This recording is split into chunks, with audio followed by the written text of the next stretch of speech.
Okay, meron pa rin akong 20 piso coin. Piso 8 piraso ito, no, NGC series. Itong klase ng coin na ito, mas madaling hanapin, no, kisa doon sa 2019. Kasi ito naman, pero mahirap pa rin itong hanapin. No, ito yung tinatawag na high mint mark o nasa mas mataas na porsyon ang mga mint mark ng nasabing coin na to. Titignan natin, pasaraan natin. Ayan, isa-isa. Ayan yung mint mark nya, mas mataas. Ayan, tignan nyo yung mga 20 nyo dyan. Ayan yung mint mark nya, oh, mas mataas. Ayan, mas mataas. Ayan, ito muli. Ayan, mint mark.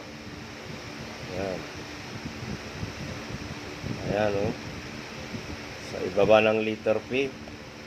Diba? Usually ang mint mark, lahat ng mga 20 peso coin ay nasa ilalim, nasa mas mababa, nakadikit. Pero ang mga ito, ayun, nasa gitna, kung magitna konti. Ayan, oh.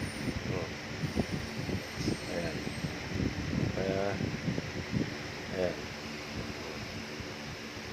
18 na ito. Ayan, oh, mga mint mark na. Ayan. Meron pa kayo nito.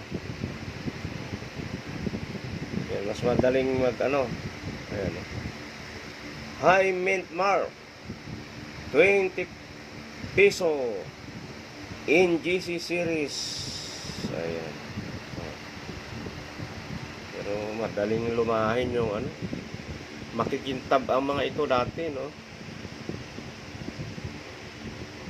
Medyo inano lang. Ito lang naman, no. Ang kuha natin 18 piraso lang.